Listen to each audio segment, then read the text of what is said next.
शेखोपुरा डाकुओं ने सीनियर सहाफ़ी को लूट लिया। हमारे नुमाइंदे मोहम्मद नवीद गिराए की तफसील के मुताबिक शेखोपुरा में सीनियर सहाफ़ी शिराज सिंधु को रोककर लूट लिया।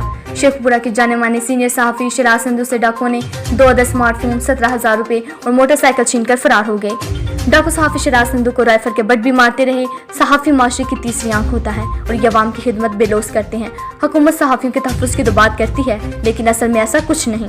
आम शहरी की तरह सहाफ़ी को भी अपनी हिफाजत खुद करना होगी। क्या हमारे मुल्क में कानून सिर्फ अमीरों और सियासतदानों के लिए ही बना है?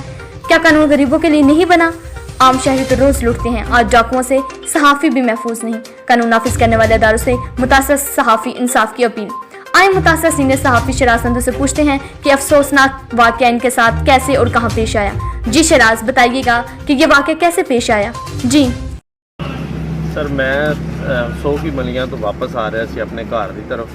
किला मीर सिंह फाटक के उत्ते मैनू 3 डाकुआं ने डकिया। डक के मेरे को 2 मोबाइल सी। एक मोबाइल सी Y7 प्राइम, एक मोबाइल सी Vivo Y20 अपना 21 मॉडल। 17,000 रुपये मेरे कोल सी। 2 मोबाइल सी ते सर मेरी मोटरसाइकिल सी अपना रोड प्रिंस 9806। वो जनाब मैंने उन्होंने उत्थे मारे है।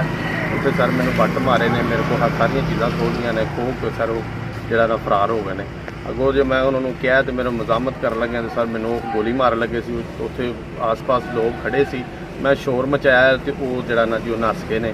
उत्थे लोगों ने भी देखा सारा मामला। तो सर मेरे नाल बहुत ज़्यादती हुई है। मेरी आला अफसरान अगे अपील है कि मैं एक मामूली छोटा जिहा सहाफ़ी हाँ, मेहरबानी मेरा यो सरमाया सी ते मेरे बाद मेरी दाद रसी की जाए, मेरा समान वापस दिलाया जाए।